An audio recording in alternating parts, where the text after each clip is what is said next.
Light in the shadows. A Blue Ridge story. The smell of damp earth and hot asphalt hit Richard Nelson's face. A less than welcoming greeting from Blue Ridge, North Carolina. Rolling hills slumbered under the oppressive August sun. His battered car sat curbside. His plaid shirt, faded jeans, and scuffed sneakers made him look more like a local than the newly appointed police chief with 2 decades of law enforcement experience under his belt. Richard didn't want the polished image. He wanted to see Blue Ridge as it truly was, unvarnished by press conferences or rehearsed welcomes. As a black man stepping into a leadership role in a small town precinct, plagued by whispers of misconduct, he needed to observe the department organically, to feel its pulse. The best way to do that? Blend in. The precinct's parking lot buzzed with officers coming and going. Richard scanned the area, noting the casual banter and the occasional glance in his direction.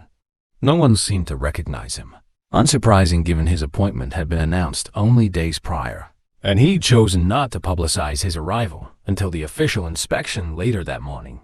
He adjusted the brim of his baseball cap and took a deep breath.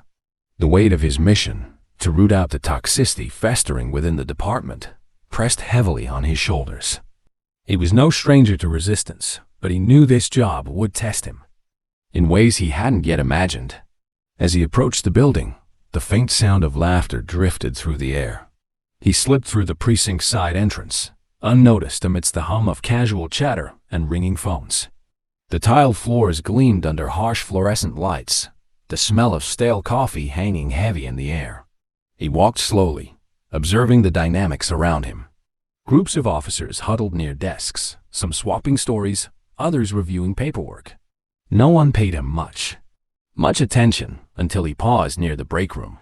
"Hey, you!" A sharp voice cut through the noise. Richard turned to see a white officer, Officer Daniels, striding toward him, a smug grin plastered on his face. His badge read, Officer Daniels. Behind him, a few others leaned against the wall, watching with interest.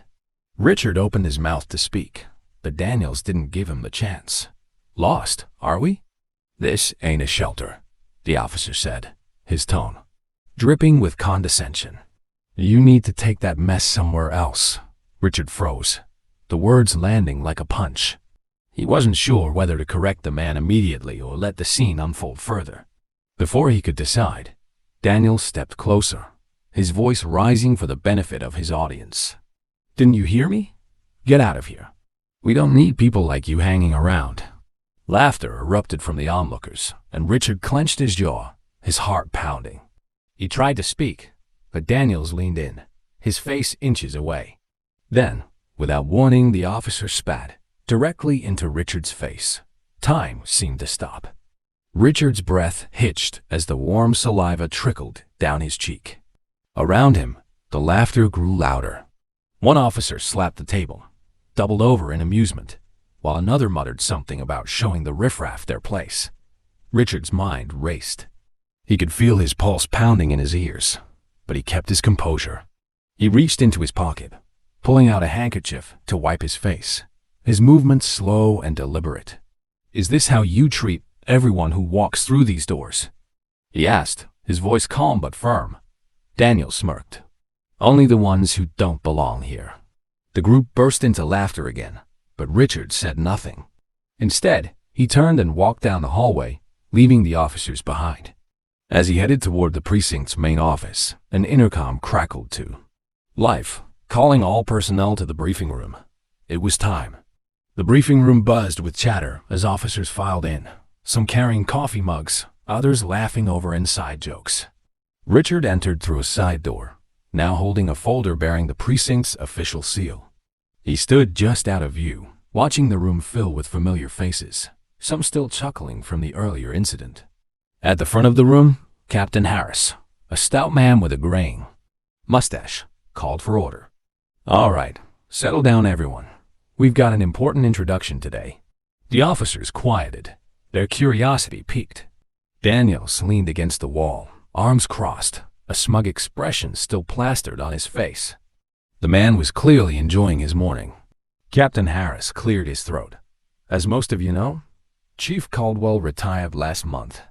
We've been waiting for his replacement, and I'm pleased to introduce our new leader, a man with an impressive record and a vision for this department." Richard stepped forward, his footsteps measured. The room froze as he walked to the podium, his presence commanding attention. He placed the folder on the lectern and slowly scanned the room. His calm demeanor only heightened the tension. Daniel's smirk faltered. Color drained from his face as recognition dawned. The other officers exchanged uneasy glances, some whispering, others staring at Richard with wide eyes. "Good morning," Richard began, his voice steady. "My name is Richard Nelson. As of today, I'm your new chief of police." The silence was deafening. Daniel's face turned a deep shade of red, his bravado evaporating. Richard's gaze landed on him, holding for a moment longer than necessary before sweeping across the rest of the room. "When I arrived this morning," Richard continued, "I came in plain clothes because I wanted to see the department through an unfiltered lens. What I witnessed was eye-opening." Murmur rippled through the crowd, but Richard raised a hand to silence it. "In my brief time here, I've already seen behaviors that are not just unprofessional, but downright unacceptable. Let me make one thing clear. The culture that has been allowed to fester here ends today." The room remained eerily quiet, the weight of his words sinking in. Daniel shifted uncomfortably, his eyes darting to the floor. Richard took a step closer to the edge of the podium, his tone sharp but controlled. "Respect is not optional. It's the foundation of what we do as law enforcement. Without it, we fail. Not just each other, but the community we serve." He let the silence hang for a moment, watching the officers squirm under his gaze. "This morning, some of you laughed at what you thought was just another powerless man being put in his place. But let me remind you, everyone who walks through those doors deserves respect, whether they're wearing a badge or not." His words cut through the room like a blade. No one dared to move. Richard let the silence linger, his gaze unwavering. The tension in the room was palpable, each officer acutely aware of the weight of his words. Daniel shifted again, his discomfort evident as beads of sweat formed on his brow. But Richard wasn't done. "I understand that change is difficult," he said, his voice steady but laced with authority. "But let me be clear. There will be no tolerance for behavior that disrespects the dignity of any individual, whether they are a colleague, a civilian, or anyone else." He stepped down from the podium, walking slowly toward the officers. His presence was commanding, yet his tone carried a controlled intensity. "Officer Daniels," Richard said, stopping just a few feet away from the man. Daniels flinched, his bravado from earlier completely dissolved. "You," Richard continued, locking eyes with him, "represent everything that's broken in this department. When you spat in my face, it wasn't just me you disrespected. It was the badge, the oath, and the community we swore to protect." Daniel stammered. "Chief, I didn't know."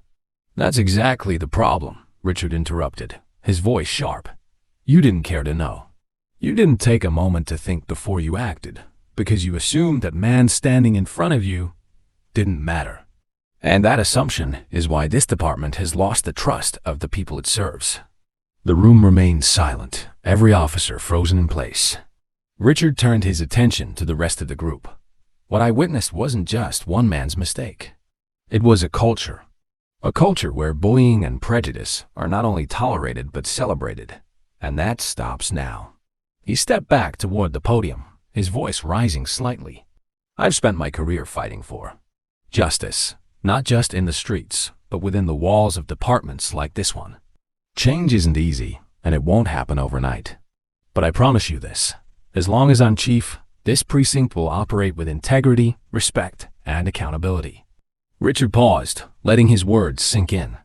Then, with a slight nod toward Captain Harris, he concluded, "Effective immediately, Officer Daniels is suspended pending an internal investigation. And for those of you who think this is just a slap on the wrist, think again. This is the first of many changes." Gasps rippled through the room. Daniel's face turned crimson, his jaw tightening as he avoided the stares of his peers. Richard, unfazed, stood tall. "This isn't about punishment," he said firmly. "It's about setting a standard. If you're not willing to rise to it, this isn't the place for you." He glanced around the room one last time, his eyes locking with each officer's. If you're ready to do better, to be better, then we'll move forward together. But know this, I will hold you accountable every step of the way. The meeting ended with a heavy silence, officers shuffling out of the room without their usual chatter.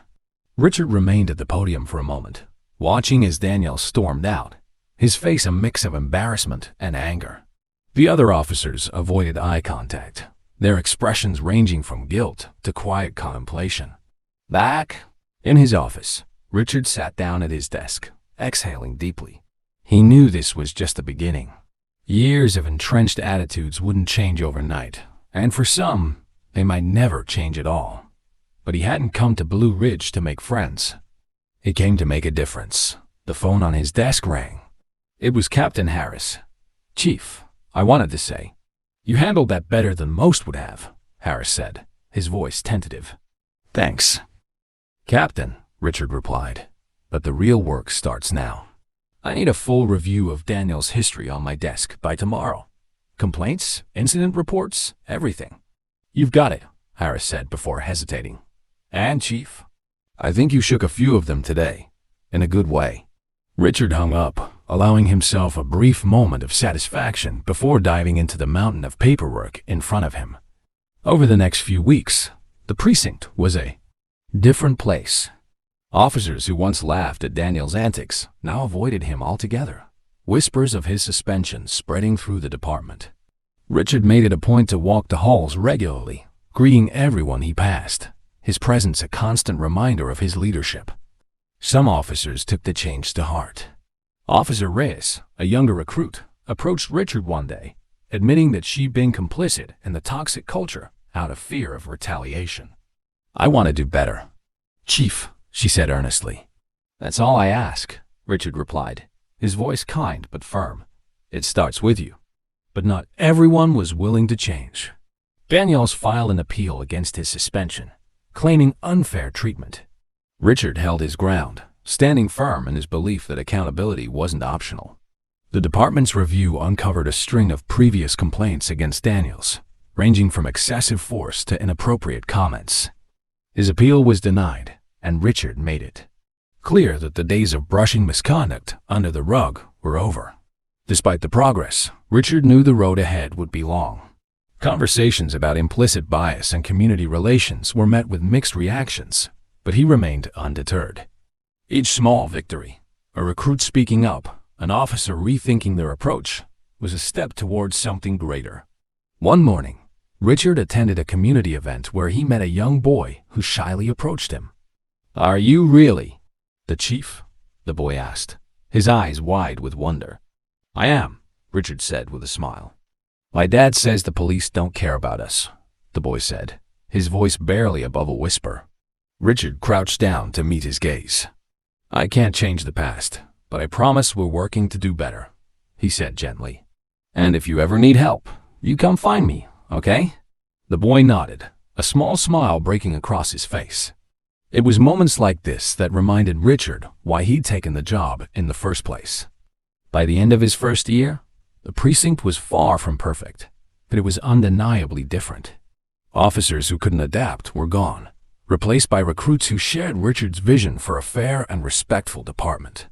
The community, once skeptical, began to see signs of change, a renewed effort to build trust and bridge divides. Richard stood in the precinct's main hallway one evening, watching as officers filed out after their shifts. The laughter and camaraderie felt different now, not at someone's expense, but genuine and inclusive. He knew there would always be challenges ahead, but for the first time, he felt hopeful. Change was never easy, but it was worth every fight.